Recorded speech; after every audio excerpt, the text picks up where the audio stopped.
Hey guys, I'm Tedward. This is actually my car. This is a 1988 911 Carrera, so it's got the 3.2 liter flat six engine and the coveted G50 gearbox.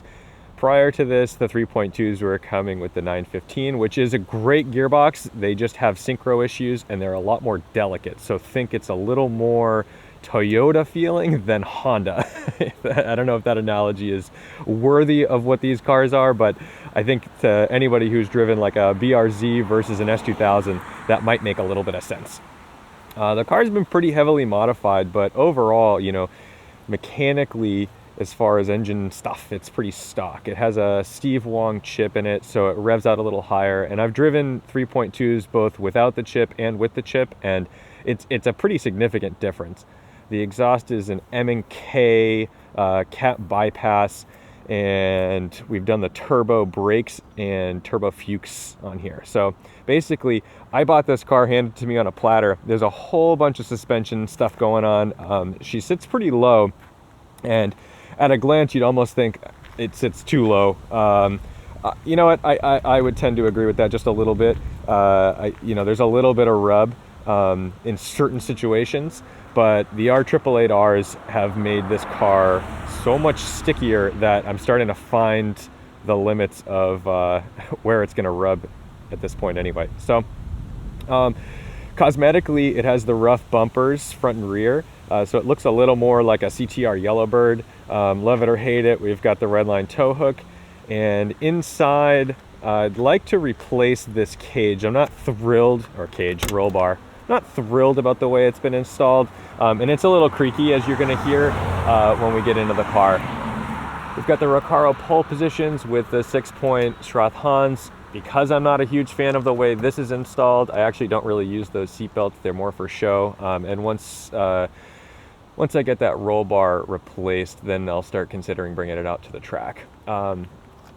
We've got the Redline door cards with the pull tabs. You can see they've been around a little bit. This is starting to fade. Obviously, the car's a little filthy right now. It is pollen season, but when it's dirty, it makes me feel like I've driven it. And I also feel a little bit like Hank Moody in Californication with his convertible 964 with a busted headlight. So, I don't know. It's all about character. Let's see. We've also got the Wevo shifter in here, which I think is just the coolest. This has such a nice touch, and it's so industrial looking. You can, it gives your passenger something to look at. And the center console has been removed, and so all the buttons that were on the center console, like the emergency flashers and the rear defroster, that's all kind of tucked up inside under the dashboard.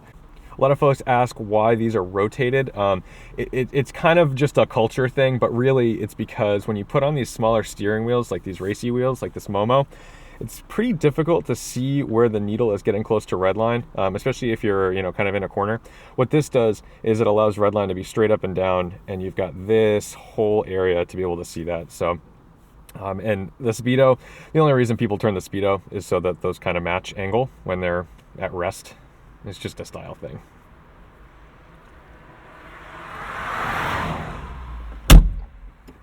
It's got 85,000 original miles on it, which is pretty cool. When I found this car, I was really psyched because I was looking for something that was just turnkey and easy. I thought, oh my goodness, I'm buying this way at the top of the price range of these cars. I can't believe I'm spending this much money. That was a couple years ago.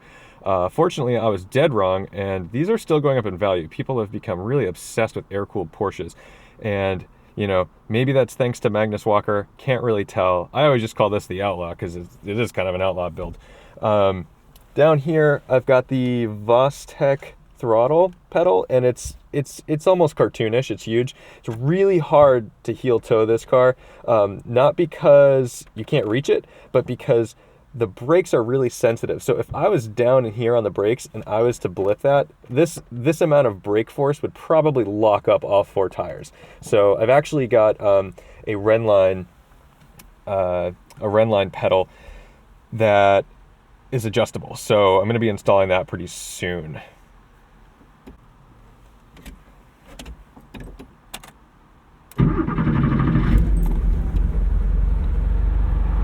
Car also has radio delete and air conditioning delete. Kind of wish it didn't have the air conditioning delete. It is not fun to drive when it's hot. It gets really, really warm in here.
Out today, so we're not going to go too hard out here, because one of the big things that's scary about these rear engine cars is slowing down mid-corner is something I'm frightened of out here. And you know, you can see some people, so we're going to just enjoy the car. And one of the things that I like about these old air-cooled 911s is they are fun to drive at, you know, 5, 6, 10, so you don't have to be going crazy to enjoy the car.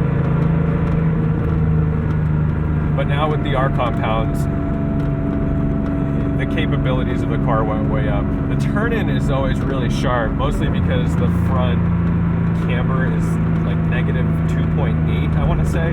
I need to dial some of that out for the street, because it's just a little more than necessary.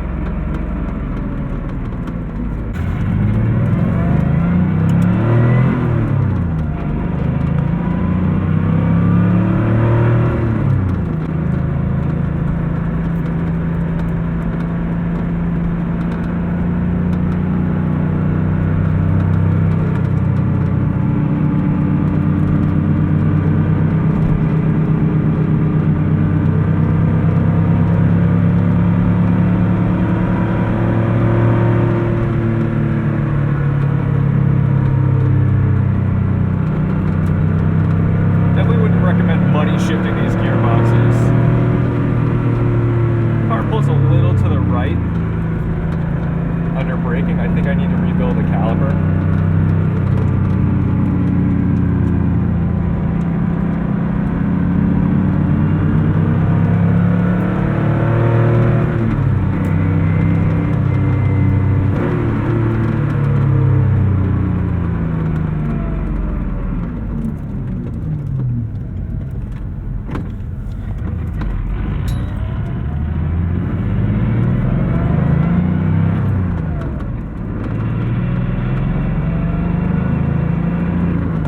Engines always just sound broken, and I think that's like a characteristic of just Porsche flat sixes. It's very bizarre, because even you get into a new GT3 on startup, they rock and rattle and make all kinds of funky noises, and I think anyone who's not familiar with Porsches would be utterly frightened that their expensive purchase is broken. Typically, I feel like if Porsches don't sound broken, they probably are.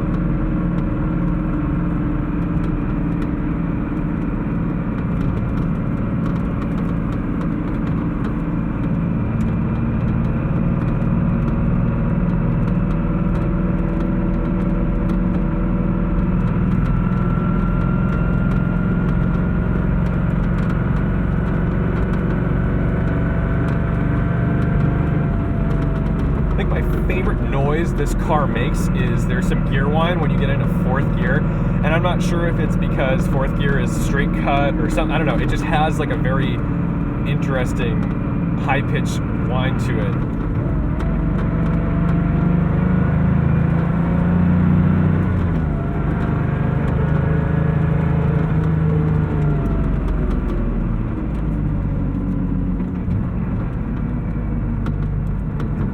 It's a pretty humbling car to drive, because it's very raw. Everything that happens is happening now, fast, it's unforgiving, and you know, there's no ABS, there's no traction control, there's no power steering. You feel every bump, you feel every mistake you've made.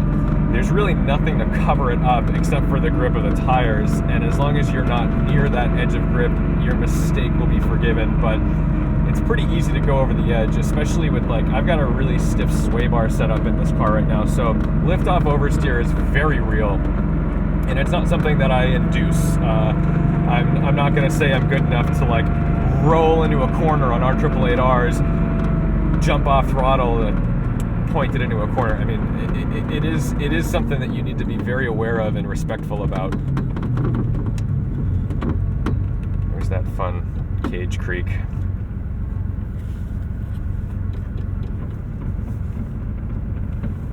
You'll hear the chatter when I get on and off the clutch, so I'm going to disengage the clutch, and then I'm going to engage the clutch.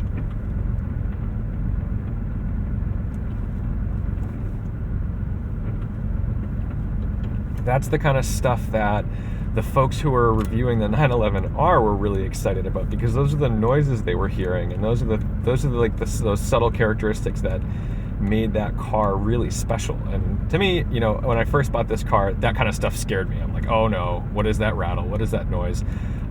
You get used to it and you start to appreciate all those noises.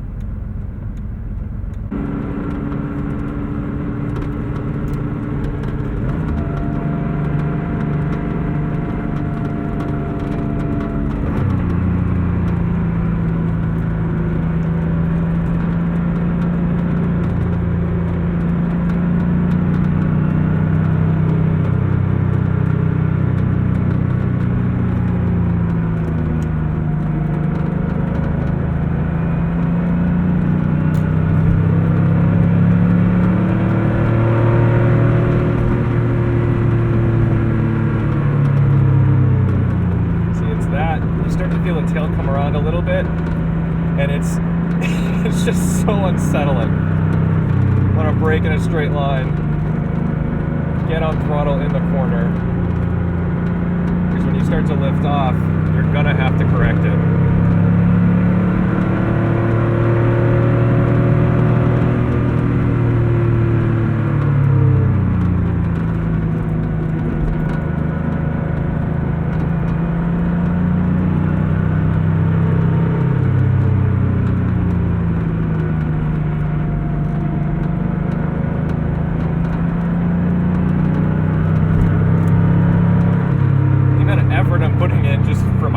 I can't imagine the people who are driving these cars doing like endurance races. This takes effort.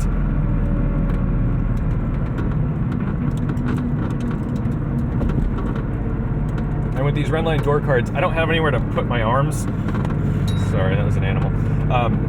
You start to like actually appreciate armrests in cars. You don't notice it because they're always there, but you just always have your elbows flopping around here. I'm gonna pull in and get some fuel here, and we can take a look. You know, again, you're always doing weird stuff in a 911 because gas tank's in the front of the car. And in order to access the gas door, there's a little guy right here. Let's see, pop, and he's happy.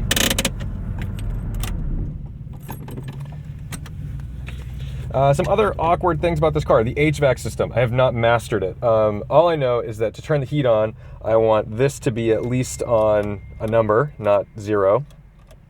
And then you're gonna, you know, it's easier to get when this isn't up, but you're gonna pull up these guys, and that's gonna engage the fans, and it's also going to open up a valve near the exhaust so it's hot.